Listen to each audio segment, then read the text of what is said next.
Hello everyone, serving थर्डको नयाँ लेक्चरमा तिमीहरूलाई स्वागत छ। आज पनि हामीले योभन्दा अगाडि क्लासमा पढिरहेको टेकोमेट्रिक सर्भिङको बाँकी कन्टेन्टहरूलाई लिएर डिस्कस गर्नेछौँ होइन। धेरै ढिला नगरिकन आजको टपिकमा अगाडि बढ्छु म। योभन्दा अगाडिको क्लासमा हामीले टेकोमेट्रिक सर्भिङको 3 मेथड्सहरूमध्येमा 3टा मेथडहरूमध्येमा एउटा मेथड फिक्स्ड हेयर मेथडको बारेमा हामीले डिस्कस गरिसकेका छौँ। फिक्स्ड हेयर मेथड भनेको के हो, फिक्स्ड हेयरको केसेसहरू के छ, त्यो बारेमा हामीले चाहिँ पढिसकेका छौँ है। अब बाँकी 2 मेथड मुभेबल हेयर मेथड र टेन्जेन्सियल मेथडको बारेमा आज हामी डिस्कस गर्न गइरहेका छौँ। हुन त important exam point of view र मोस्ट युज्ड भनेकै फिक्स्ड हेयर मेथड हो, तर हामीले मुभेबल हेयर मेथड र टेन्जेन्सियल मेथडको बारेमा पनि अलिकति जान्नु जरुरी हुन्छ है। त्यही भएर यसको बारेमा ब्रिफली हामीले पढ्छौँ होइन, त्यति इम्पोर्टेन्ट छैन। ल अब एउटा यो सुरु गर्नुभन्दा अगाडि एउटा तिमीहरूलाई थोरै रिभिजन जस्तो, तिम्रो टेकोमिटर भनेको चाहिँ के हो भन्दाखेरि जुन टेकोमिटर भनेको चाहिँ एउटा यस्तो इन्स्ट्रुमेन्ट हो जसमा चाहिँ 3टा के हुन्छ, हरिजेन्टल हेयर हुन्छ भनेर भनेको छ है। यसमा यो बिचको हेयरलाई के भन्छ भन्दाखेरि एक्जियल हेयर भन्छ। यो माथि टप हेयरलाई भन्छ के अरे, टप हेयरलाई र बटम हेयरलाई के भन्छ, स्टाडिया हेयर भनेर भन्छ है। अनि यो दुईटा बिचको इन्टरभललाई के भन्छ, आई भन्छ अथवा स्टाडिया इन्टरभल भनेर भन्छ है। अब फिक्स्ड हेयर मेथडमा चाहिँ के हुन्थ्यो भन्दाखेरि तिमीहरूको यो स्टाडिया इन्टरभल भनेको जहिले पनि के हुन्थ्यो, कन्स्ट्यान्ट हुन्थ्यो। तिमीले जतिसुकै स्टाफ रिडिङ लिए पनि के हुन्थ्यो, तिम्रो स्टाडिया हेयर भनेको जहिले पनि सेम हुन्थ्यो है। तर अब हामीले पढ्न लागेको method substance or movable hair मेथडमा के हुन्छ भन्दाखेरि तिम्रो स्टाडिया इन्टरभल भनेको हरेक रिडिङको लागि के हुन्छ, फरक हुन्छ है। यसमा भनेको चाहिँ स्टाफ इन्टरसेप्ट भनेको चाहिँ कन्स्ट्यान्ट हुन्छ, तर यसको स्टाडिया इन्टरभल भनेको चाहिँ जहिले पनि के हुन्छ, फिक्स्ड हुन्छ है। फिक्स्ड अरे भेरिएबल हुन्छ है। अब यो फिगरबाट हेरेर बुझौँ पहिला है। पहिला हाम्रो फिक्स्ड हेयर मेथडको प्रिन्सिपल के थियो भन्दाखेरि तिम्रो एउटा स्टाफ रिडिङ यहाँ छ, अर्को स्टाफ रिडिङ यहाँ छ, अर्को स्टाफ रिडिङ यहाँ छ, तर तिमीले यही सेटअप गरेको इन्स्ट्रुमेन्टबाट हेरे पछाडि जहिले पनि यो बिटा एङ्गल भनेको के हुन्थ्यो, जहिले पनि कन्स्ट्यान्ट हुन्थ्यो। बिटा एङ्गल भनेको के हो, तिम्रो आइपिसमा आँखामा बन्ने दुईटा स्टाडिया हेयरबाट आँखामा बन्ने एङ्गललाई के भन्छ, बिटा भन्छ है। जहिले पनि के हुन्थ्यो, तिम्रो जतिवटा स्टाफ रिडिङ लिए पनि जहिले पनि यो बिटा एङ्गल भनेको के हुन्थ्यो, तिम्रो कन्स्ट्यान्ट हुन्थ्यो। तर अब यो सब्सटेन्स मेथडमा हेर, सब्सटेन्स मेथडमा चाहिँ के हुन्छ भन्दाखेरि तिम्रो पहिलो स्टाफ रिडिङ यहाँ हुँदाखेरि तिम्रो के छ, एङ्गल बिटा 1 छ, फेरि स्टाफ रिडिङ अर्को ठाउँमा आएपछि के छ, तिम्रो एङ्गल बिटा भयो भनेपछि तिम्रो के हुन्छ, यसमा भनेको तिम्रो स्टाडिया इन्टरभल जहिले पनि चेन्ज हुन्छ, अथवा स्टाडिया इन्टरभल भने पनि भयो, अथवा एङ्गल बिटा पनि जहिले पनि के हुन्छ, चेन्ज हुन्छ है। यसमा ध्यान दिनुपर्ने कुरा भनेको चाहिँ स्टाफ इन्टरसेप्ट भनेको जहिले पनि कन्स्ट्यान्ट हुन्छ। र आई भनेको चाहिँ तिम्रो के हुन्छ, अथवा स्टाडिया इन्टरभल अथवा बिटा भनेको चाहिँ जहिले पनि के हुन्छ, भेरिएबल हुन्छ है, जहिले पनि भेरिएबल हुन्छ। भन्नुको मतलब यसमा स्टाफ इन्टरसेप्ट कन्स्ट्यान्ट हुन्छ भन्नुको मतलब जहिले पनि के हुन्छ, एउटै फिक्स लेन्थको हामीले के गर्छौँ, स्टाफ प्रयोग गर्छौँ। जहिले पनि 4 मिटर छ भने 4 मिटरकै स्टाफ मात्रै प्रयोग गरिन्छ है। यसमा चाहिँ ध्यान दिनुपर्ने कुरा त्यो छ है। तिमीहरूले यहाँ हेर त, यो फिगरमा पनि हेर त, तिम्रो यो स्टाफको लेन्थ र यो स्टाफको लेन्थ भनेको के छ, तिम्रो बराबरी छ। तर अब कमन सेन्स पनि हो तिमीहरूको, किनभने जहिले पनि स्टाफको टप र बटममा हेर्छौ भने एउटा डिस्टेन्समा राख्दाखेरि एउटा एङ्गल बन्ने भयो, अनि त्यही स्टाफलाई अगाडि ल्यायो भने तिम्रो के हुन्छ, अर्को एङ्गल बन्ने भयो। त्यही ठाउँमा हेर्दाखेरि अभियसली पनि के हुनु भयो, तिमीहरूको स्टाडियालाई चाहिँ के गर्नु पर्यो, स्टाडिया इन्टरभललाई चाहिँ के गर्नु पर्यो, चेन्ज गर्नु पर्यो है। यो चाहिँ किन चेन्ज गरेको भन्दाखेरि जहिले पनि फिक्स्ड स्टाफ इन्टरसेप्ट लिने भएको कारणले गर्दाखेरि तिम्रो के हुन्छ, एङ्गललाई चेन्ज नगरिकन तिमीले के गर्छौ, त्यसलाई चाहिँ हेर्न सक्दैनौ है। त्यही भएर चाहिँ स्टाफ इन्टरसेप्ट चाहिँ यसमा कन्स्ट्यान्ट हुन्छ, स्टाडिया इन्टरभल भनेको चाहिँ के हुन्छ, चेन्ज हुन्छ। तर अगाडिको केसमा के हुन्थ्यो, तिम्रो यहाँनिर स्टाफ इन्टरसेप्ट अलिक कम छ, यहाँ अलिक बढी छ, अझै यहाँ बढी छ तर के हुन्थ्यो यो बिटा भनेको चाहिँ कन्स्ट्यान्ट हुन्थ्यो। यहाँ चाहिँ के छ स्टाफ इन्टरसेप्ट सेम छ तर एङ्गल भनेको चाहिँ के छ तिम्रो फरक छ है। काहीँ न काहीँ गरेर त भेरिएबल त हुनु पर्यो हो। यो भनेको चाहिँ तिम्रो के हो मुभेबल हेयरको प्रिन्सिपल हो है। अब भनेपछि तिम्रो यसमा के कुरा थाहा भयो भने हरेक स्टाफ रिडिङमा तिम्रो के हुने रहेछ स्टाडिया इन्टरभलको भ्यालु भनेको चाहिँ के हुने रहेछ चेन्ज हुने रहेछ भने चाहिँ हरेक ठाउँमा तिमीले के गर्नु पर्यो क्यालकुलेसन गर्नुपर्छ। अब यसमा यो पनि दुई किसिमको छ। यो मुभेबल हेयर मेथड पनि दुई किसिमको छ। मुभेबल हेयर मेथड अथवा यसलाई सब टेन्स मेथड पनि भन्छ। सब टेन्स मेथड पनि दुई किसिमको छ। यदि तिमीले फिक्स्ड लेन्थ भएको स्टाफलाई भर्टिकल्ली राखेर हेऱ्यौ, भर्टिकल्ली राखेर टप र बटममा हेऱ्यौ भने त्यसलाई भर्टिकल बेस सब टेन्स मेथड भन्छ। र यदि तिमीले हर्जेन्टली राखेर यसरी यता र यता यसरी दुई ठाउँमा हेऱ्यौ भने के गर्छ हर्जेन्टली राखेर दुई ठाउँमा हेऱ्यौ भने चाहिँ त्यसलाई के भन्छ हर्जेन्टल बेस सब टेन्स मेथड भनेर भन्छ है। जेनरली चाहिँ के हुन्छ हर्जेन्टल बेस भएको चाहिँ युज गरिन्छ अथवा के गरिन्छ यसरी भर्टिकल राख्नको सट्टा हर्जेन्टली राखिन्छ है। अब बारम्बार भनिरहेको छु मैले के हुन्छ यो स्टाफ भनेको चाहिँ तिम्रो के हुन्छ जहिले पनि फिक्स्ड लेन्थको हुन्छ है। फिक्स्ड लेन्थको हुन्छ त्यही भएर फिक्स्ड लेन्थको भएको भएर यसलाई चाहिँ स्टाफ नभनेर के भनिन्छ भने सब टेन्स बार भनेर भनिन्छ है। सब टेन्स बार भनेको के हुन्छ फिक्स्ड लेन्थको बार हुन्छ। 3 मिटर 4 मिटरसम्मको बार हुन्छ है। 2 मिटर 3 मिटरसम्मको 6 फिट 10 फिट बराबरको के हुन्छ सफ्टेन्स बार हुन्छ है। यदि सफ्टेन्स बारलाई चाहिँ भर्टिकल राख्यो भने भर्टिकल बेस सफ्टेन्स मेथड, हर्जेन्टल राख्यो भने के हुन्छ हर्जेन्टल बेस सफ्टेन्स मेथड हुन्छ है। ल अब एकचोटि यहाँनिर के छ हेरौँ है।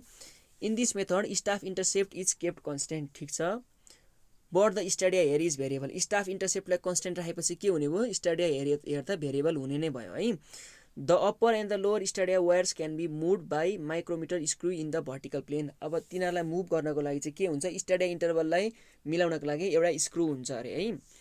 अनि unlike fixed hair method the angle beta is change in every position. ठिक हो बिटा जहिले पनि चेन्ज हुन्छ जसले गर्दा आईको भेल्यु पनि चेन्ज हुने भयो होइन। इन सबटेन्स मेथडमेट the base may be kept either vertical or horizontal. Base भनेको के हो स्टाफ अथवा सफ्टेन बार है। त्यसलाई भर्टिकल पनि राख्न मिल्छ हर्जेन्टल पनि राख्न मिल्छ। यदि हर्जेन्टल राख्यो भने horizontal base subtense method, if vertical it is called vertical base subtense method है। Vertical base subtense method. अब हर्जेन्टल बेस सबटेन्स मेथड धेरै युज हुने भएको कारणले गर्दाखेरि हर्जेन्टल बेस सबटेन्स मेथडको बारेमा पहिला डिस्कस गरौँ है त।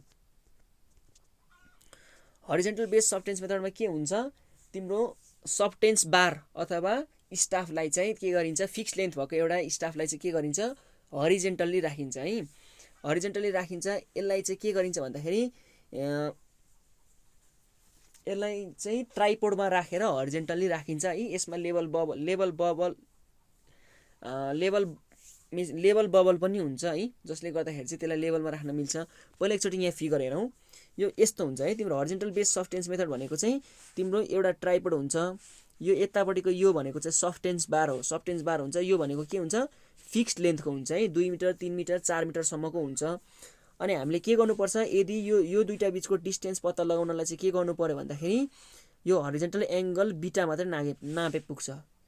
यो बिटा नापेपछि तिम्रो के भयो यो लेन्थ भनेको जहिले पनि कन्स्ट्यान्ट हुन्छ। यो लेन्थ भनेको जहिले पनि कन्स्ट्यान्ट हुन्छ। अनि यो बिटा र यो लेन्थ थाहा भएपछि तिम्रो के हुन्छ यो हर्जेन्टल डिस्टेन्स त हाम्रो ट्रिगोनोमेट्री सिम्पल ट्रिगोनोमेट्रीबाट पनि आउँछ है। सिम्पल ट्रिङ्गललाई सल्भ गर्यो भने पनि आउँछ। सिम्पल ट्रिङ्गल सल्भ गर्यो भने पनि आउँछ है। यो भनेको चाहिँ तिम्रो के हो हर्जेन्टल बेस सफ्टेन्स मेथड। यही कुरालाई हामीले यदि यहाँनिर चाहिँ टोटल स्टेसन छ अनि हामीले यसरी भर्टिकली राखेर टप र बटमलाई हेरेको भए के हुन्थ्यो यो भर्टिकल बेस सफ्टेन्स मेथड हुन्थ्यो है। भर्टिकल बेस सफ्टेन्स मेथड हुन्थ्यो। ल अब यसलाई सल्भ कसरी गर्ने त। अब हामीले यसमा के गरिन्छ भन्दाखेरि यो एन्डमा पहिला 0 सेट गरेर के गरिन्छ यो एन्डसम्मको के गर्छ हर्जेन्टल एङ्गल निकाल्छ हामीले। हर्जेन्टल एङ्गल निकालेपछि हामीलाई के हुन्छ यो हामीलाई स्टाफ इन्टरसेप्ट हामीलाई नोन हुन्छ।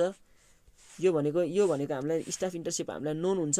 यो एङ्गल निकालेपछि के भयो हाम्रो अब tan थीटा लगाएर tan β/2 लगाएर तिम्रो के गर्ने ट्रिङ्गल सल्भ गर्ने। ट्रिङ्गल सल्भ गर्दाखेरि के आउँछ d भनेको s डिभाइडेड बाई 2 tan β/2 आउँछ। र यो सफ्टेन्स बार 2 मिटरदेखि 3 मिटरसम्मको मात्रै हुने भएको भएर के हुन्छ यो हर्जेन्टल एङ्गल भनेको एकदम कम आउँछ। त्यही भएर हामीले के गर्न मिल्छ, tan β/2 लाई β/2 मात्र लेख्न मिल्छ है, जहाँ बीटा भनेको चाहिँ के हुन्छ, रेडियनमा हुन्छ है। अब रेडियनलाई के गर्नु पर्यो, हामीले थियोलाइटमा सेकेन्डमा नाप्छौँ, सेकेन्डमा कन्भर्ट गर्नु पर्यो।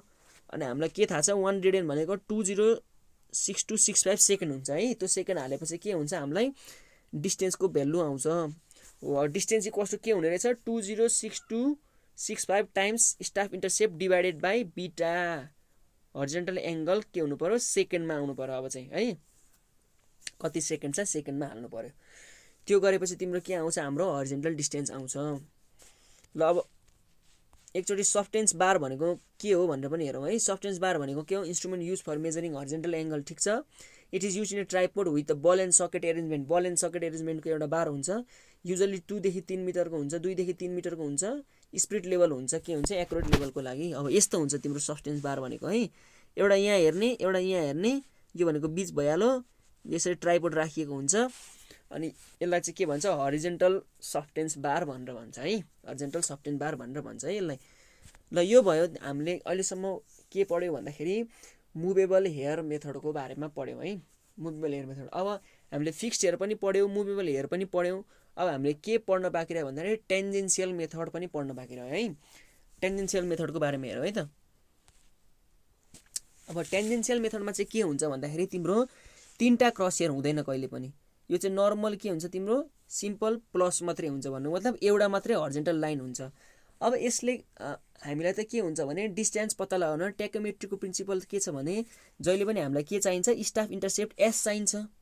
अब यसले के गर्ने भन्दाखेरि पहिला थियोलाइट यहाँ सेट गर्ने, एउटा रिडिङ यहाँ लिने, त्यसपछि हरिजेन्टल एङ्गल पनि नाप्ने, अर्को रिडिङ यहाँ लिने, अनि यो बिचको एङ्गल मेजरमेन्ट गर्ने। यहाँनिर स्टाफ रिडिङ लिने, एउटा एक्जेल स्टाफ रिडिङ, अनि यहाँ पनि एङ्गल मेजरमेन्ट गर्ने। यो एङ्गल माइनस यो एङ्गल गऱ्यो भने के हुन्छ, जेनिससँग बनाएको एङ्गल, यो हामीलाई यो एङ्गल आउँछ। त्यस पछाडि यहाँको स्टाफ रिडिङ र यहाँको स्टाफ रिडिङ भएपछि त हाम्रो फिक्स्ड हेयर मेथड जस्तै भइहाल्यो है। यहाँको स्टाफ रिडिङ एस आइहाल्छ, त्यस पछाडि स्टाफ रिडिङ एस आइहाल्छ, अनि यो एङ्गल भएपछि हाम्रो के हुन्छ, एङ्गल मेजरमेन्ट गर्ने मिल्छ है त। टेन्जेन्सियल मेथडमा चाहिँ के गरिन्छ भन्दाखेरि हरेक टपको रिडिङ र बटमको रिडिङ पनि के गरिन्छ, थियोलाइटले के गरिन्छ, एक्जेल हेयरबाटै मेजरमेन्ट गरिन्छ है, एक्जेल हेयरबाटै मेजरमेन्ट गरिन्छ अनि टिपिन्छ है त। यसमा चाहिँ के गर्नु पर्यो, म्यानुअल क्यालकुलेसन हुन्छ है। यो चाहिँ सिमिलर टु ट्रिगोनोमेट्रिक लेभलिङ हो, ट्रिगोनोमेट्रिक लेभलिङ जस्तै सिमिलर है यो भनेको चाहिँ। अब यसमा के हुन्छ भने it does not have any stadia hair, यसमा स्टडी हेयर हुँदैन, मतलब यसमा के हुन्छ, एउटा एक्जेल हेयर मात्रै हुन्छ।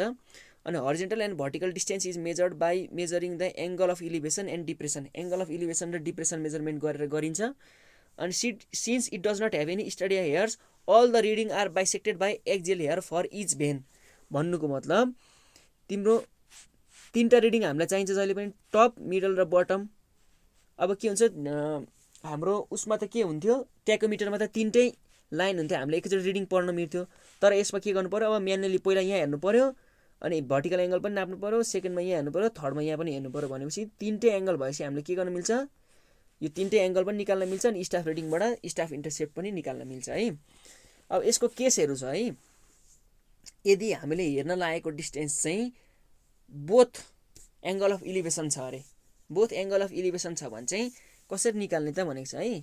अब तिम्रो यहाँनिर एउटा तिमीले इन्स्ट्रुमेन्ट सेट गर्यौ, थियोलाइट सेट गर्यौ, अब तिम्रो यहाँनिर के छ, तिम्रो यहाँनिर साइड गर्नुपर्ने छ भने अब हामीलाई 3टा रिडिङ चाहियो, 2टा रिडिङ चाहियो भनौँ न। अहिले टप र बटममा त स्टाफ इन्टरसेप्ट मात्रै भयो हुन्छ हामीलाई। तिमीले एकचोटि थियोलाइट सेट गरेर यहाँ हेऱ्यौ, अर्को थियोलाइट सेट गरेर तिमीले यहाँ हेऱ्यौ, दुइटै के छ, तिम्रो एङ्गल अफ इलिभेसन छ है। अनि θ1 भनेको vertical angle by upper target, अनि θ2 भनेको vertical angle by lower target है। अनि तिम्रो लोवर टार्गेट चाहिँ एच हाइटमा छ अरे ग्राउन्ड भन्दा, भने एच हाइट अथवा स्टाफ रिडिङ भनेको के हो, तिम्रो हाइट हो है। अब यसलाई सल्भ गर्नु पर्यो, हामीलाई के चाहियो, यहाँनिर डिस्टेन्स डी चाहियो र यो भी चाहियो, यो भी चाहियो। अब यो भनेको सिम्पल ट्रिगोनोमेट्री नै छ, यहाँनिर सिम्पल ट्रिगोनोमेट्री छ। पहिला के गर्ने, एउटा ट्रेङ्गलमा tan θ लगाउने, त्यसपछि अर्को ट्रेङ्गलमा पनि tan θ लगाउने, यहाँ गरेको छ। पहिला एउटा ट्रेङ्गलमा tan θ लगाउँदा यो आउँछ, दोस्रो ट्रेङ्गलमा tan θ लगाउँदा यो आउँछ। अनि हामीलाई के चाहिएको छ, सबट्र्याक्टिङ के गरेको छ, यो इक्वेसन 1 छ, यो 2 छ, 2 भने सबट्र्याक्टिङ इक्वेसन 2/1 गरेपछि तिम्रो के आउँछ, यहाँ आउँछ। अनि यो डी भनेको S divided by tan θ1 minus tan θ2 रहेछ। अनि यो डीको भ्यालु यहाँ पुट गऱ्यो भने के आउँछ, तिम्रो भीको भ्यालु पनि आउँछ। भनेपछि तिमीले त्यहाँबाट आरएल पनि निकाल्न सक्छौ, अनि के गर्नुपर्छ, हर्जेन्टल डिस्टेन्स पनि निकाल्न सक्छौ। यो भनेको चाहिँ तिम्रो सिमिलर टु ट्रिगोनोमेट्रिक लेभलिङ है। ट्रिगोनोमेट्रिक लेभलिङ जस्तै सेम छ, केही पनि छैन यसमा, त्यही भएर मैले त्यति धेरै डिटेलमा भनिनँ। यदि both target are in angle of depression छ अरे, अब दुइटै एङ्गल अफ डिप्रेसन भयो भने के हुन्छ, सिमिलर केस हुन्छ। यहाँ पनि tan θ, दुइटैमा tan θ लगाउने अनि माइनस गरेर के गर्ने, यसमा पनि डी र भीको भ्यालु निकाल्ने। एउटा यो भयो है। अनि अर्को केस छ, one angle is angle of elevation and other is angle of depression भनेको छ। एउटा के छ, एङ्गल अफ इलिभेसन छ अरे, एउटा चाहिँ माथि छ, एउटा चाहिँ मुनि हेर्नुपर्ने छ भने के गर्ने, यहाँ पनि के गर्ने, यो ट्रेङ्गलमा tan θ लगाउने, तल्लो ट्रेङ्गलमा नि के गर्ने, tan θ लगाउने। दुइटैमा tan θ लगाइसकेपछि के गर्ने, हामीले भीलाई हटाउनको लागि डी निकाल्नलाई त्यही दुइटालाई म्यानिपुलेट गरेर निकाल्यो भने हुन्छ है। यो दुइटा कुरै नोटमा छ, सिम्पल म्याथ छ, केही पनि छैन। तिमीहरूले होइन यहाँबाट पनि हामीले के गर्न सक्छौँ, डी र भी निकाल्न सक्छौँ है। यो भयो तिम्रो के भयो, टेन्जेन्सियल मेथड है। टेन्जेन्सियल मेथड गरेमा ल, अब सिम्पल्ली भन्नु पर्दाखेरि तिमीहरूको फिक्स्चर मेथड, टेन्जेन्सियल मेथड र मुभेबल हेयर मेथड, यो तिनटै भयो। इम्पोर्टेन्ट एक्जाम पोइन्ट अफ भ्यूबाट भनेको तिम्रो फिक्स्चर मेथड हो है। कहिलेकाहीँ झुक्क्याएर चाहिँ टेन्जेन्सियल मेथड पनि सोधेको रहेछ, त्यही भएर तिमीहरूले यसको न्युमेरिकल पनि अलिअलि हेर्ने है। अब ट्याकोमेट्रीमा फिल्ड वर्कहरू के हुन्छ भनेर भन्न गइरहेको छु है मैले। फिल्ड वर्कहरू के हुन्छ त ट्याकोमेट्रीमा के गर्ने होइन, फिल्ड वर्कमा चाहिँ के पर्छ भनेर भन्न गइरहेको छु। ल यसमा फिल्ड वर्कमा के हुन्छ भने, एउटा रिकगनाइजेसन हुन्छ, त्यो भनेको रेक की भयो, त्यो भनेको के हो, त्यहाँ हामीले सर्वे गर्न लागेको ठाउँ कस्तो छ, कहाँ स्टेसनहरू राख्नुपर्छ, कहाँ राख्दाखेरि ठिक हुन्छ, कहाँबाट कहाँ देखिन्छ भनेर चाहिँ हामीले स्टडी गर्नलाई नै के गर्नुहुन्छ, रेक की गर्नु भनेर भन्छ है। दोस्रोमा के गर्ने, अब कहाँ राख्ने हो, स्टेसन फिक्स गरेपछि हामीले के गर्नु पऱ्यो, इन्स्ट्रुमेन्ट सेट गर्नु पऱ्यो। अब ट्याकोमेट्रीमा गर्नुपर्ने मेन इम्पोर्टेन्ट भनेको के हो, हाइट अफ इन्स्ट्रुमेन्ट नाप्नु पऱ्यो। ओरिएन्टेसन अफ इन्स्ट्रुमेन्ट भनेको हामीले सेटअप गरेको इन्स्ट्रुमेन्टको बियरिङ नाप्नु पऱ्यो। अब्जर्भेसन स्टाफ हेल्ड अन बेन्चमार्कबाट हामीले के गर्नु पऱ्यो, पहिला बेन्चमार्कमा हेरेर आरएल ल्याउनु पऱ्यो आफ्नो स्टेसनमा। अनि observation of distance and altitude, अब हामीले हेर्न लागेको टार्गेटको के गर्नु पऱ्यो, तिनवटा स्टडी हेयर तिनवटा रिडिङ, स्टडी हेयरको रिडिङ टप र बटमको, अनि एक्जेल हेयर मिडलको पनि रिडिङ चाहियो। अनि भर्टिकल एङ्गल कति छ त, त्यो भर्टिकल एङ्गल पनि नाप्नु पऱ्यो। सक्छ भने अझ बियरिङ पनि नाप्यो भने धेरै राम्रो हुन्छ। अनि यो सबै गरे पछाडि के गर्नु पऱ्यो, क्यालकुलेसन गरेर फिल्ड बुकमा इन्ट्री गर्नु पऱ्यो है। फिल्ड बुकमा इन्ट्री गरेर ट्याकोमेट्रीको त्यस्तो धेरै केही पनि छैन, थियोडलाइट जस्तै हो है। अब फिल्ड बुक कस्तो हुन्छ भन्ने कुरा है, फिल्ड बुक भनेको चाहिँ यस्तो हुन्छ, हामीले नर्मल्ली क्वेसन ब्याङ्कमा पनि क्वेसनहरू पनि देखेको छौँ है, त्यस्तै टाइपको हुन्छ। एउटा भनेको चाहिँ इन्स्ट्रुमेन्ट स्टेसन, हामी कुन स्टेसनमा बसिरहेछौँ त्यो इन्स्ट्रुमेन्टको लेख्नु पऱ्यो, त्यसको हाइट अफ इन्स्ट्रुमेन्ट लेख्नु पऱ्यो, स्टाफ स्टेसन कहाँ हेरेको त्यो लेख्नु पऱ्यो। अनि अब यो पीबाट एमा हेर्दाखेरि पिए लाइनको बियरिङ कति छ 30 लेख्नु पऱ्यो। अनि भर्टिकल एङ्गल कति मेजरमेन्ट आयो त्यो लेख्नु पऱ्यो। अनि स्टडी हेयर भनेको टप र बटमको यसरी न्युमेरेटर र डिमिनेटर जसरी लेख्नु पऱ्यो। अनि एक्जियल हेयर यहाँ लेख्नु पऱ्यो, एक्जियल हेयर भनेको मिडल रिडिङ लेख्नु पऱ्यो। अनि स्टडी इन्टरसेप्ट भनेको यो दुईटालाई माइनस गरेर आउने यहाँ लेख्नु पऱ्यो।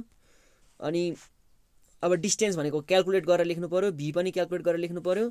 अनि त्यसपछि इन्स्ट्रुमेन्ट स्टेसनको आरएल कति रहेछ त्यो हामीले लेख्नु पऱ्यो। अनि क्यालकुलेट गरेर यो भी जोडेर अथवा घटाएर कति आउँछ स्टाफ स्टेसनको आरएल पनि निकाल्नु पऱ्यो है। अब कुनै रिमार्क्स छ भने रिमार्क्स पनि लेख्नु पऱ्यो। हो यसरी नै तिमीले के गर्नु पऱ्यो, फिल्ड बुक पनि भर्नु पऱ्यो है। ल यसमा ट्याकोमेट्रिक सर्भिङ लगभग तिमीहरूको सकियो होइन। अब यसमा अलिकति कन्फ्युजिङ केही छ भने तिमीहरूले मलाई अहिले भरे जुम क्लासमा पनि सोध्न सक्छौ, नत्र भने तिमीहरूले मलाई प्राइभेटली मेसेज गर्दा पनि भयो होइन। अब सकेसम्म चाहिँ फिक्स्चर मेथडको मजाले प्र्याक्टिस गर्ने, अनि अरू मेथड पनि अलिअलि हेर्ने है। अनि क्वेसन ब्याङ्क छँदैछ तिमीहरूसँग, क्वेसन ब्याङ्कमा आएको क्वेसनहरू अहिले एसाइनमेन्ट स्वरूप म तिमीहरूलाई भनिहाल्छु होइन। अनि त्यसमा केही कन्फ्युजन लागेको कुरा पछि डिस्कस गरौँला है त। ल आज क्लास यति नै गरौँ।